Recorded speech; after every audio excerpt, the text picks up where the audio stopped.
포항공대 인공지능연구원은 원래 뿌리는 개교 초기인 1990년에 정보통신연구소라는 이름으로 만들어진 연구소입니다.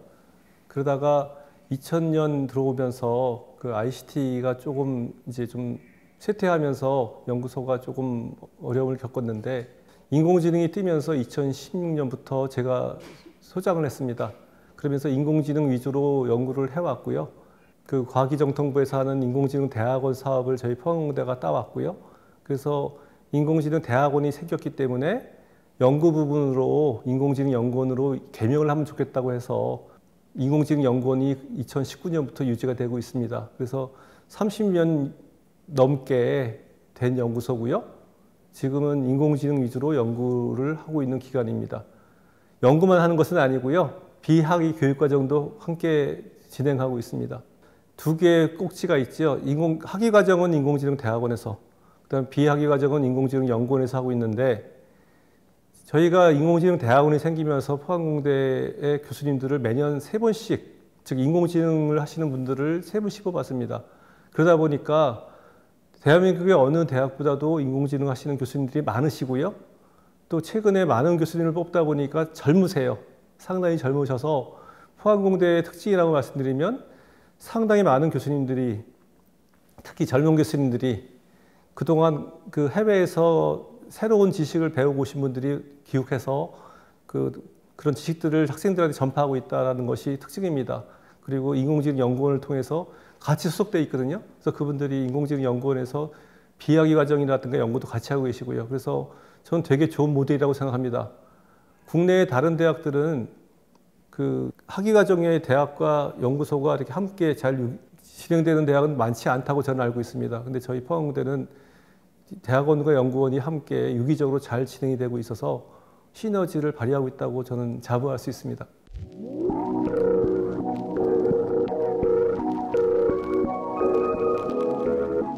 인공지능이 처음에 이렇게 우리 세계에 나온 것은 꽤 오래됐습니다.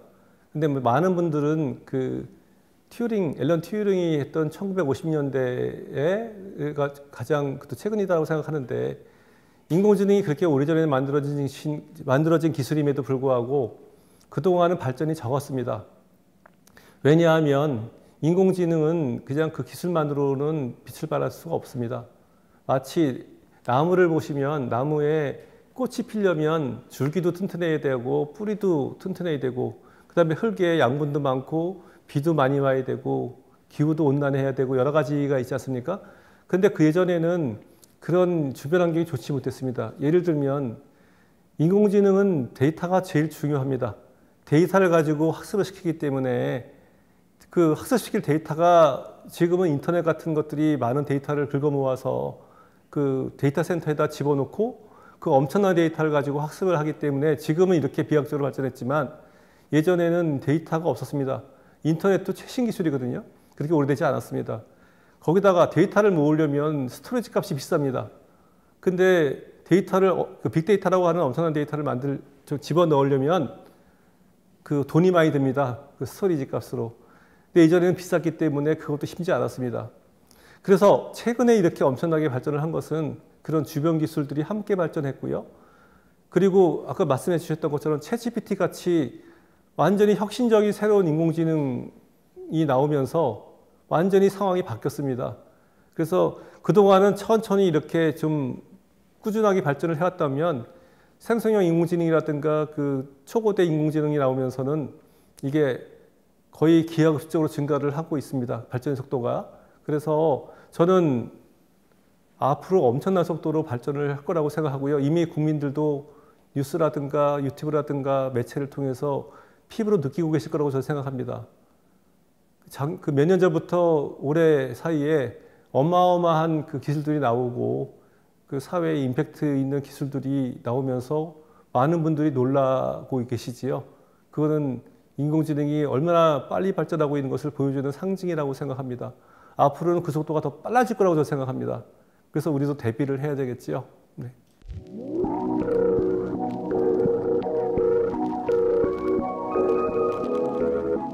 기업에 있어서는 생존이죠. 저는 생존이라고 생각합니다. 기업은 어차피 그 기존에 있는 제품보다 아니면 경쟁 회사라든가 아니면 앞선 회사를 앞서는 더 좋은 제품을 만들고 아니면 더 좋은 서비스를 제공해야 수익을 누릴 수 있을 텐데 지금 느끼시겠지만 전 세계적으로 새로운 기업들이 엄청나게 생겨나고 있고 그 기업들이 새로운 혁신적인 그 결과물들을 가지고 세계상을 바꾸는 걸 보고 계시잖아요. 오픈 AI는 예전에 없던 회사입니다. 그 생긴 지도 얼마 안 되는 회사가 혁신적인 그 기술을 가지고 세상에 터뜨린 게 챗GPT지 아닙니까? 그래서 세상이 이렇게 바뀌지 않았습니까? 그럼 그런 기업들이 어마어마하게 많고 그 다음에 앞선 기업들이 지금 인공지능을 선점하려고 노력하고 있는데 그 기업들이 그거에 따라가지 않으면 저는 절대 생존할 수 없다고 생각합니다. 그건 그 기업이 아니라 나라도 마찬가지라고 생각하기 때문에 기업체에 있어서 인공지능은 반드시 해야 되는, 하지 않으면 망할 수밖에 없는 그런 중요한 기술이라고 생각합니다. 즉 선택의 문제가 아니라 저는 필수라고 생각합니다. 이미 이제 앞으로 그런 것들을 여러분 많이 보시게 될 겁니다. 인공지능을 활용하지 않은 기업들은 더 빠른 속도로 망할 겁니다. 즉 새로운 기술이 나오면 준비하지 않으면 전 도태될 수밖에 없다고 생각합니다. 그래서 큰 기업이든 작은 기업이든 반드시 준비를 해야 되는 선택의 문제가 아니라 필수의 기술이라고 생각합니다. 네.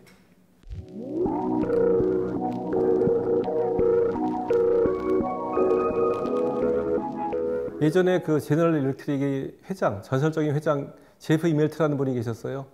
그분이 2010년대 하신 말씀이 뭐였냐면 그 미래에는 모든 회사가 소프트웨어 회사가 돼야 된다라고 본인도 얘기하셨고 실제 그 제너럴 일렉트릭의 주 업종이었던 그쪽 사업부를 접고 이 디지털이라고 하는 회사를 만들어서 디지털 기업으로 변신을 했고요.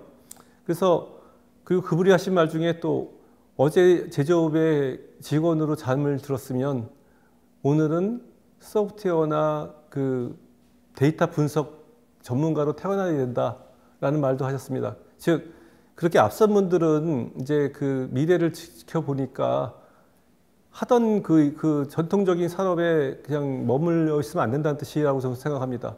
그래서 그 우리나라가 제조업으로 여기까지 성장했고요. 제조업에 제가 기억하기로 5위 안에 드는 나라로 알고 있습니다. 그래서 제조업으로 먹고 사는 나라인데 아시다시피 그 제조업에 큰 영향을 끼치는 것 중에 하나가 인공지능 기술이거든요. 즉 예를 들면 예전에 그 S기업에서 비전 기술로 그 웨이퍼의 불량률을 1%만 증진시켜도 몇천억이 왔다 갔다 한다. 그 얘기를 하신 것이 지금도 기억납니다.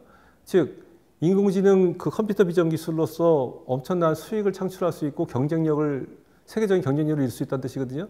그래서 제조업을 하든 안 하든 접고 안 하고 문제가 아니라 제조업에 이런 첨단 기술이 적용이 돼야 된다는 걸 말씀을 드리고 싶어요. 더더군다나 일본은 지금 인공지능 분야에서 세계 1, 2위의 나라라고 합니다. 물론 어떤 사람들은 미국이 1위고 중국이 2위권이다라고 얘기도 하고 어떤 나라에서는 그 수치를 가지고 중국이 1위의 수치를 보이는 부분도 많다라고 얘기합니다. 저는 개인적으로 중국이 미국만큼은 되지 않다고 생각하지만 중국 같은 나라가 기술력에다가 그 인구, 그 다음에 지금 많이 따라온 제조업의 그 지표를 보시면 우리나라가 언제까지 제조업으로 유지가 될까라고 생각한다면 전 되게 걱정이 되거든요.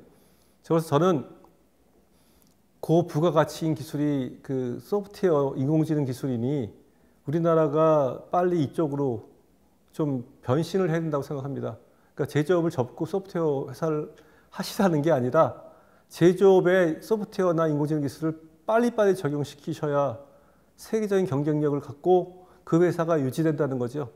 저는 그래서 우리나라 기업들이 이 새로운 기술을 빨리 접목시키는 속도가 되게 중요하다고 생각합니다. 아까 제가 특강에서 빠른 고기가 느린 고기를 잡아먹는다가 바로 그 뜻이거든요. 이제는 늦으면 저는 망할 거라고 생각합니다. 그래서 저는 기술을 빨리빨리 적용시켜야 된다고 생각합니다. 제조업이든 농업이든 어떤 업종이든 인공지능이 안 쓰이는 분야는 없다고 생각하기 때문에 아까 말씀하신 대로 제조업 강국인 우리나라는 빨리 제조업에 인공지능을 다른 나라보다 먼저 적용을 했으면 좋겠습니다.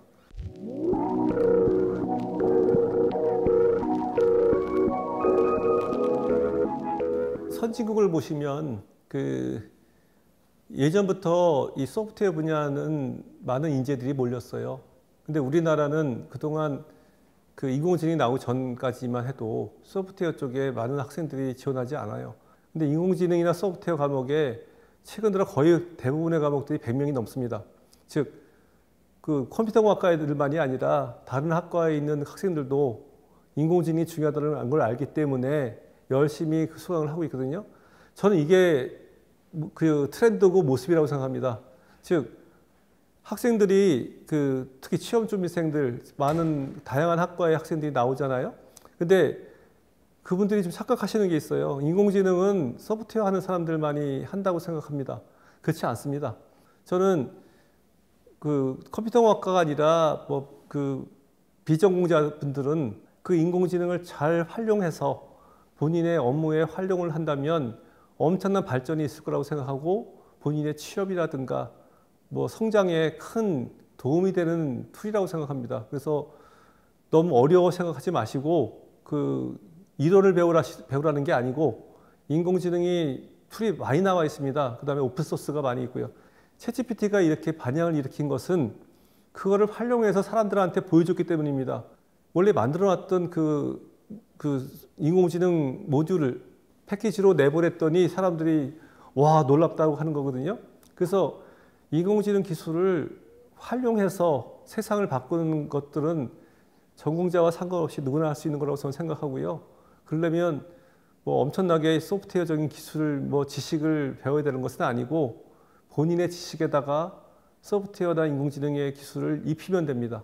그래서 인공지능은 모든 분야에 적용할 수 있는 기술이다 보니 어떤 분들도 다 인공지능을 활용해서 좀 자신의 업무에 적용을 하시면 좋겠다는 것과 특히 청년들 인기 있는 의대라든가 아니면 컴퓨터공학과만 가실 게 아니라 도메인을 잘 공부하시고 거기다가 인공지능까지 공부하시면 큰 도움이 될 거라고 저는 확신합니다.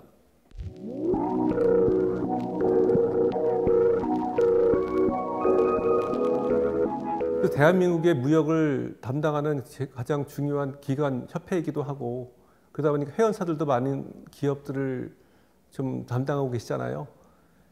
인공지능 기술이 제일 많이 쓰이는 것이 아까 말씀드린 제조업이라든가 기업인데 그 기업에 계신 분들이 계시고 저희 포항공대에는 아까 제가 말씀드린 것 같이 훌륭하신 교수님들이 아주 많이 계세요.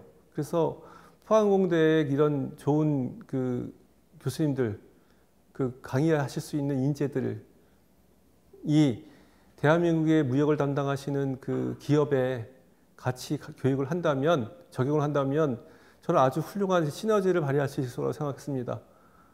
물론 서울에도 대학들이 많이 있지만 저는 포항공대가 세계적인 대학이고요. 그리고 한국에서도 아주 최우수 대학이기 때문에 그 최우수 대학과 아주 대한민국의 무역을 담당하는 협회가 만나서 좋은 시너지를 내서 오히려 대한민국의 무역협회 회원사들한테 큰 도움이 됐으면 좋겠고요. 또 저희들도 그 기업체들과 함께 네트워크를 만들어서 좀 저희 연구나 교육을 담당했으면 좋겠다고 생각을 많이 하고 있었습니다. 전 세계가 인공지능 소프트웨어 전쟁을 하고 싸움이 아니라 전쟁이라고 생각합니다. 완전히. 전쟁을 하고 있는데 대한민국의 이 강점을 갖고 있는 주요한 기관들이 함께 좀 뭉쳐서 노력을 해야 세계적인 경쟁력을 가질 수 있다고 저는 느끼고 있거든요.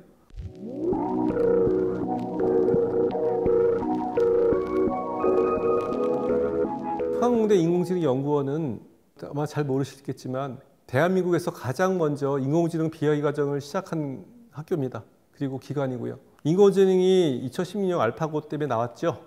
그래서 사람들이 인공지능이 되게 무서운 거구나, 대단한 거구나라는 걸 알게 됐고요. 그때 제가 그 인공지능연구원을 맡아서, 포항공대 인공지능연구원을 맡아서 그 인공지능 교육을 구상했습니다. 그때 어떤 생각이었냐면 인공지능 인재를 그 당시에 빨리빨리 좀 교육시켜서 석사학위, 박사학위 시켜서 내보내면 시간이 많이 걸립니다. 그러다 보면 경쟁력이 떨어지게 되고요. 그래서 제가 2016년부터 기업체를 뛰어다녔고요. 그래서 삼성전자라든가 포스코 계열사들, 그 다음에 뭐 KT도 갔었고요. 그 다음에 뭐 LG전자라든가 다양한 기업들을 다니면서 인공지능에 대한 필요성, 직원들의 그 교육 필요성을 역설했었고요. 뭐 삼성전자라든가 SK 하이닉스라든가 그 다음에 현대제철, 포스코 등등 이런 대기업들의 비하기 과정 교육을 시작했습니다. 이거는 비하기 과정 그리고 그 다음에 그 소프트웨어 쪽에 지식이 없는 분들도 많이 계셨기 때문에 저희가 그런 분들한테 강의를 하는 노하우가 상당히 2010년부터 쌓여 있습니다. 그리고 그 다음에 2017년부터는 그 포스코와 함께 취업준비생이라는 교육을 했는데 청년 아카데미라고 부르는데요. 그래서 그 4년제 대학을 졸업한 학생들한테 그 취업을 도와주려고 인공지능 교육을 시켜서 조금 본인의 그 도메인 나리지와 인공지능을 알고 회사에 취업하면 본인도 취업이 잘 되겠지만 부족한 인공지능 인재를 보완하는 두 가지 효과가 있겠다고 생각해서 그때부터 또 비하기 과정을 했습니다. 제가 좀 서론이 길었는데 왜 말씀드리냐면 포항공대는 가장 먼저 그런 교육을 해왔고 그런 경험을 갖고 있습니다. 청년들이 어떤 걸 힘들어하고 어떻게 하면 잘 교육을 시킬지를 잘 알고 있습니다. 그래서 그런 과정을 가장 오래 처음부터 시작했고 가장 많이 해왔고 그래서 또 가장 좋은 교수진을 갖고 있고 그래서 그분들을 이 무역협회의 회원사 또는 학생들한테 적용을 시킨다면 아주 훌륭한 인재가 될 것이고 또 그것이 기업 경쟁력만이 아니라 국가 경쟁력도 되게 중요할 거라고 봅니다. 제가 기업 경쟁력을 왜 말씀드리냐면 그 청년들이 결국 기업에 들어갈 것이고요. 그 청년들이 그 기업에서 자신의 역량을 발휘하면 결국 기업만이 아니라 국가적으로 도움이 될 것이기 때문에 그렇습니다. 우리가 학위 과정으로 뭐 학사, 석사, 박사의 학생들을 내보내지만 너무 적습니다. 국가가 성장하기에는. 그래서 비하기 과정이 되게 중요하고요. 마침 무역협회에서 또 마침 그런 비슷한 고민을 하고 계셨기 때문에 저희의 그 역량들, 교육을 했던 역량과 무역협회의 그런 인프라, 그 다음에 회원사의 네트워크 이런 것들이 저는 너무나 잘 맞는 조합이라고 생각합니다.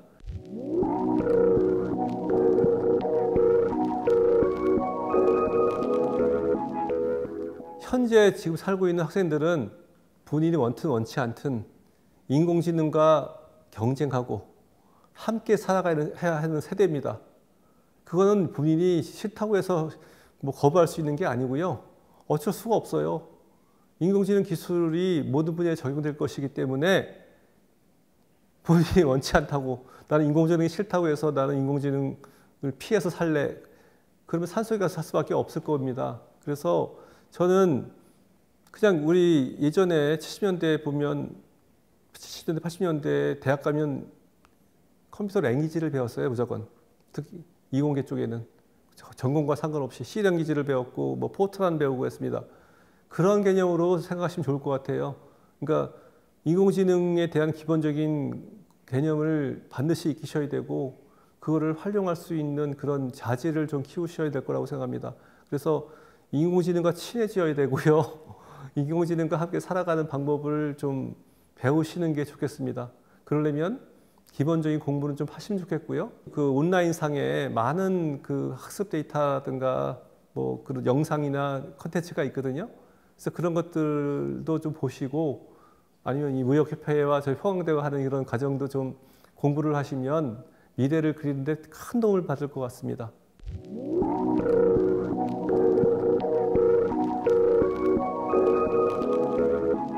제가 포항이 경상북도에 있다 보니 그 기업체에 계신 분들, 특히 그 엔지니어들을 교육시킨 적이 좀 있습니다. 그러니까 그때도 이제 대기업만이 아니라 중소기업에 있는 분들도 기업체 인공지능을 적용하라고 좀 했는데, 재미있는 것은 그분들은 그 위에 계신 임원이나 사장께님께서 보내주셔야 하는 것입니다. 그러다 보니 그 엔지니어들은 자기가 맡은 일을 팽개치고 올 수도 없고 하면서 교육에 상당히 어려움을 느꼈습니다. 제 생각에는 CEO나 그 기업의 디시전 메이킹을 하실 수 있는 분들이 인공지능이 얼마나 중요하고 임팩트 있는 기술인지를 아셔야 그 밑에 있는 분들을 공부시키실 거고, 또 본인이 알아야 어떤 그 기업체의 방향을 정할 수 있을 것 같아요.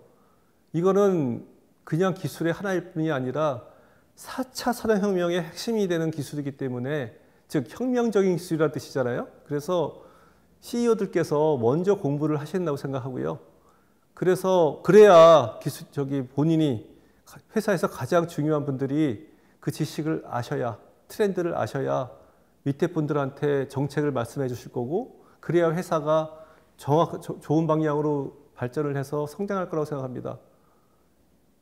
제가 좀 부호를 드리면, 예전에는 기업이 50년에서 100년 갔다고 했습니다.